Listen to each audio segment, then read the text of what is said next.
What is up, YouTube, and welcome back to another episode of Oxygen Not Included Season 3. And just on from the last episode, move forward a little bit, moving that water out of the way. As you can see, we have done it now. I have got it in a few different containers because, as I said, I used a couple of extra pumps to put it into different containers just to speed up the process. Then I'll now drain all of these pumps in, sorry, not pumps, storages into one. The little bit of water that you can see there is for them chests either side of that water, the water storage, and that is my off-gassing items. So your slimes, your chlorine, solid chlorine, etc. Anything that gasses off, they are in there. That water is stopping them gassing off. Just to, otherwise you'll have a base full of crap you don't want, and germs also. Still pumping away down here, as you can see, collecting what we can for the Draco setup. Now, the Dracos only need hydrogen, and that is what I'm after. Anything else that gets stored is just a bonus. Likely it's going to be mostly chlorine, because it looks like it's about 80% chlorine, 20% hydrogen in that area that I'm pumping from. It don't matter. That is a lot of... yeah, they're all sleeping. That's a lot of snoring critters, because there is a lot of critters in that farm. We are going to move them, as I've said again, out of the base to try and manage the temperatures a bit better if I can. If it gets out of hand, I will have to set up some sort of cooling. Likely I will, but of course we also mentioned that I'd like to try using the thermostatic generators, I think they're called. Basically they just turn heat into electricity, so you put it in somewhere where it's hot and they'll drain that heat quite quickly actually and turn it into cold. And using them in areas like the refinery room and in the incubator room should be quite useful. Also, you get a byproduct out of it, which is the electricity, and extra electricity doesn't hurt anyone. Quick little setup then for this filter that is going to take anything that is hydrogen out. So the hydrogen goes up into the Draco farm. Everything else will just continue down that loop, and I'm going to chuck another canister on there just to separate it out. Otherwise we'll be filtering the same in a circle, and that's very inefficient. So yeah. So I am planning the incubator room out now, again, outside of the base, because they create a lot of heat. Now, you can cheese these. It is known, and a lot of people have done it. I have actually done it in the past as well. So if you leave them on to be lullabied, which is the ability that your rancher will do. I'm not sure his... yeah, I think it's rancher. Anyway, they lullaby, or they should lullaby the eggs every day, and it makes them hatch much faster. Then you just turn off the incubator and don't use the electricity, and it still is pretty quick because the lullaby makes it so quick. So you will find a lot of people, and the way I did it was just set a timer that the incubators come on for a couple of hours in the morning. The guys that are supposed to do the lullaby come over and lullaby. As soon as that's done, they turn off, and you save the energy. You also don't create the heat, but it's cheesy, right? And I'm trying not to be cheesy, or at least cheesy in this aspect. I don't mind being cheesy in the fact that I have a lot of critters in a farm, because they're animals, and I don't think they really know that they're crowded. Ish. I mean, we have a lot more chickens in a space like that, right? And chicken is delicious. That's irrelevant. Anyway, so just digging this out, there's going to be what looks like 4, 8, 12 in total. They will be set up to do specific things, i.e. Dracos, and then the glossy Dracos when they actually appear. The hatchlings and the stone hatchlings as well. We do get sage hatchlings, and we have got a couple. I'm not interested in those though, because they are for going into the floral hatches, and unless anybody wants to see that, I don't really need the resources that they give, which the floral hatches are a mood boost, I think. So they give the scent off and make everybody happy that are near them. Don't care about that. What I want to go for is the stone hatches into the smooth hatches, I think they're called. Smooth hatches eat ore and crap out process metal, again, without using a ridiculous amount of heat. So, as you can see, there's a pattern here. The ranching, we're going reed fiber from the original 𝐑𝐄𝐋𝐀𝐓𝐄𝐃 instead of using warm polluted water to grow the plants. We're using glossy 𝐑𝐄𝐋𝐃s to give us plastic instead of using oil, very hot oil, even hotter petroleum, and then into hot plastic. We're going to use the hatches to give us coal from our resources that we don't need like sedimentary rock, etc. And then the smooth, if they are called that, I'm pretty sure they are, hatches, which will turn our resources, i.e. our ores, metal ores, into refined metals without creating too much heat. Then all we need is some poke shells to get the lime farm in. Their shells, of course, is crushed into lime, because you will need lime to turn iron into steel, and there is no way of getting raw steel that I'm aware of, so you can't do that through the smooth hatches. So we can do it with the iron, and then the iron plus the lime, maybe plus coal as well, but we've already got that on the radar. We'll make the steel, and then we'll get steel. At that point, we have a resource that can withstand 200 plus degrees on top, which is all you should really ever need. Anything that's getting hotter than that, you're doing it on purpose or you've got a problem. And voila. So, you can see I am actually processing that sage hatch. At the minute, when I was doing this, I didn't really realise that they're a bit useless for me. They look cool though, so it's nice to have the different morphs. There are a lot more morphs with mods as well. A lot more. Even for the puffs and the pacus, I think they're called, the fish, and some others as well. Unless anybody can tell me that they're good resources from them, please do let me know if so, and I will look into that. The poke shells, I know you can get a... I can't remember what the name is, but it's a wood one, anyway. So basically, instead of shedding lime, they shed wood. Now, wood, or lumber as it's called in this, really is only useful for creating energy, and I'm not convinced it's used for much more. There was another poke. Again, it's similar to the smooth one, but I can't remember what it actually does and converts, if I'm honest at the top of my head. But we only need the standard poke shells for now anyway, so I'm not too worried. Now, we do need more power here. This whole setup here is in the way, so I am going to tear it out, put more generators in. The whole process is automated, right? So when the battery is full, the smart battery turns off the generators, it then drains and turns them on again. It fills and drains and fills and drains. If you aren't getting them filling, so when they are on, if the number from the batteries isn't going up, that means your base is using more than you're producing, which also means that your generators are going to be on constantly, and you're likely going to have things not running. So back over to the bottom right of the base, and I am noticing there is a little cheeky volcano, or geyser. Geyser, yeah. So we'll cut that off with some insulation, and of course we will use it if we wish to later on. I'm not sure if I checked what it was or not, actually. I just did there, but I couldn't see it. I wasn't quick enough. It was a cool slush geyser. I checked for it. No problem. Right. So that's something that will give us a constant supply of cool liquids.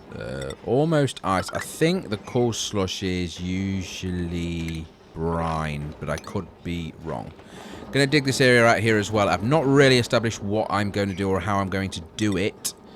But what I do need to do is make sure that my power spine stays in place. Now, I am actually looking at, and this is a bit later on, so it's like a spoiler, but moving that power spine over at least 1 or 2 blocks so that there's an air gap between it and the base, again, to make sure that the temperature transferring is much better.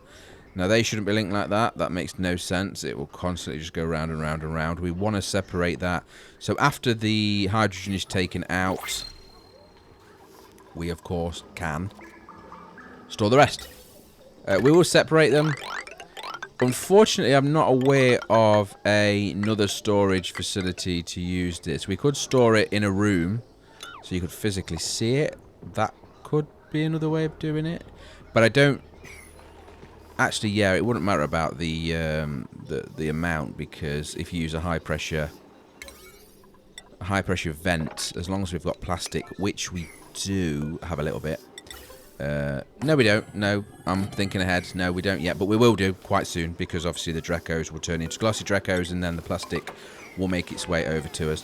If an emergency happens and we need more, then we can go down the original route, but yeah, we'll see how it goes.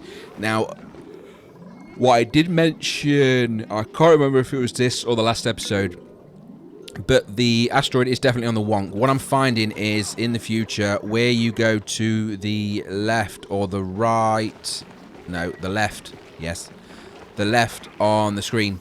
I am seeing the bottom of a normal asteroid, so you see all of the magma and the oil, etc. So I can only assume that the surface is to the right, and going up and down will just hit neodymium, whatever it's called. So there is a sage hatchling hatched. Again, we don't need those. I'll probably just turn their eggs and their selves into food, whether it be egg or meat, i.e. barbecue. The stone hatchers I want, because again we're turning them into the smooth hatchers and potentially diamond hatchers when we get there. And then the normal hatchers, of course, are creating a lot of coal for us. And at the minute, I don't have a better solution until we get up to the thermal stage, which, as I've mentioned previously, you saw on the last season, actually, you need a lot of those. So they're not the most reliable. What I'm actually going to try and do this time is use hydrogen or natural gas, something like that, because the actual setup for the thermostatic generators is very limited and very slow. Now, that up arrow should get them wrangled automatically, and what I have noticed is, could never figure out whether you set it to the maximum number or a 0. 0 is the answer. Setting it to 0 means that there are no critters allowed in that space, and they will immediately be picked up. If you set it to 20, it won't automatically ask them to be wrangled until there is 21 in there or more. So set that to 0, and immediately someone will come and get them. The two tanks over there to the right are now going to be our Fardor storage. So once we've filtered out the hydrogen, everything else that's left over, which is mostly chlorine, will go over to those. And the hydrogen will continue to go into those rooms where the Drekos are. Building up on Drekos now anyway. They are the standard Drekos, young ones, and they will give us reed fibre. And there's a lot of stuff going on in the other farm. Shine bugs, I will separate them out when we move them to the new location. In terms of the eggs as well, they will only be allowed to be in their correct or representative room.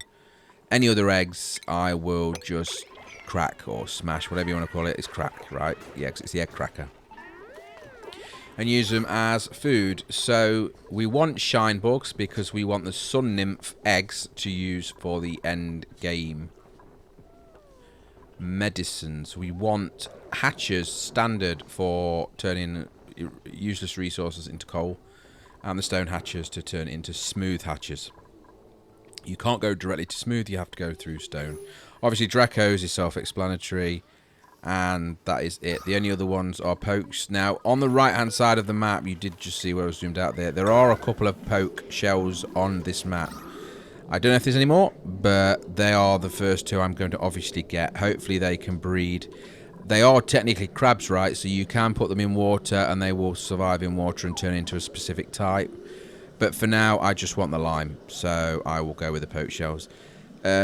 Be cautious, though. The poke shells are about the only critter in the game that will absolutely annihilate a duplicant if they fight. You obviously attack them and they'll fight back. But more importantly, when a poke shell is within a certain amount of blocks of their own eggs, they go apeshit at the sight of anyone. So what I tend to do is use one of the shipping picker-upper machines That's not its name. I think it's called a sweeper. And the idea is as soon as it lays an egg, it gets picked up and taken away. And it should stop them being aggressive. And if anyone goes in the room... Now, the only reason they'll go in the room is to brush them or pet them with the, obviously, kit that's in there. They don't need shearing like the Dracos. They just shed their skin at stages. And it's that you use. Now, another pump in here just to take some, not a lot, but just a small amount of oxygen from the base, because the base at the minute is okay, and algae is looking good as well with 32 tons. And we're just going to move it over here to the area where the incubators are, because I want my duplicants to be in there doing things. Lullabying is the most specific thing that they'll do, and I want them to be able to breathe while they're doing that. I did gas out or vent out the area, and it's just got a very small amount of hydrogen in there. So if I chuck a little bit of oxygen in there, it will push all the hydrogen to the top and hopefully give them a bit more sustainability in that room, that they're not having to hold the breath. And with that coming in and the pressure gauge, there it is. So that looks a lot better. Pressure gauge at the top next to it, and all that's doing is making sure that the pressure doesn't get too high. I think I've set it just as the default, which is 1 kilo. More than enough to keep the duplicants alive in there and not suffering by holding their breaths. I will look at the doors as well to make sure that I allow them a better access across the base. Obviously, the orangey type coloured background is the central column, and then the doors that go out of the base. There are critters everywhere. I've just seen them down at the bottom. Now that stone one needs to be captured, but that Draco that's loose can just be killed. I'm only going to put effort into wrangling the ones. What's actually happening there, I believe, is that they get wrangled, which is pretty instant. It's quite fast.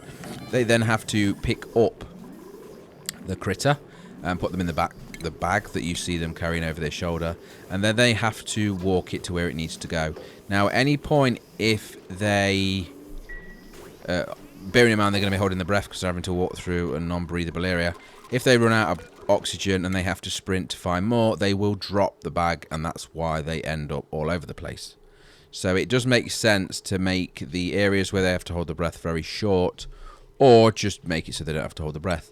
Whether you could do that by actually oxygenating everywhere, or you can do it with a gas mask and or a Atmos suit when you want to show off, because Atmos suits are costly and use a lot of oxygen. To relieve the pressure on these farms, I'm going to start fitting in these sweepers now. We have them. Unfortunately, we do not have the rails yet, so we can't actually send them anywhere. But what we can do is automatically store the eggs or giblets that drop from the actual critters and store it in that storage cupboard that's below. Now, you do need to put them out. There is a mod that I've got that makes it wider, as you can see there. The green is the default. The white that you check afterwards is the modded variant. So 2 of them are now covering that entire farm, and I can just follow that pattern down.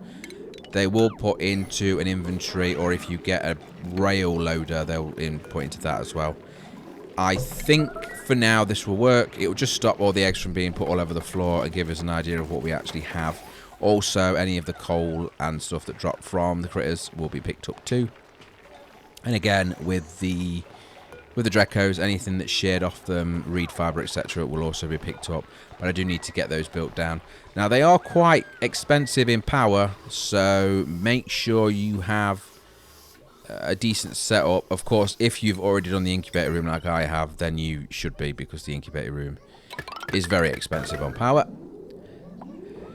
And as you can see there, the sweepers will indeed take out eggs from the storage and put them into the incubators automatically, the same as they will then pick up the egg shells and clear them up. They won't do anything with the critters, but they will do it with the eggs. Also, the off subject, but if you put the sweepers above farms and the seeds are nearby, they will also plant the seeds for you as well. So just going to dig down now to help push some of this carbon dioxide out of the base. basically it is settling at the bottom of the base where how you want it to, but for me there is actually things happening where they need to be able to breathe. So I'm going to dig down here, clear this out best I can. Obviously not digging into that magma or that fossil, because that heat is something I do not want to deal with right now. But if we can get the ladder and the pole extended down here, it should make access for them simple. Of course, the little bit of water that I have stored for the off-gassing items, consumables, and the bleach stone, etc., that will need to be fixed to get the ladder to go through there. But it shouldn't be too difficult. We'll have to look at that in another episode because we are at time. So thank you very much for watching. If you like the video, please click like. Any comments are welcome. As always, join us on Discord. Subscribe for more. Take care. Goodbye.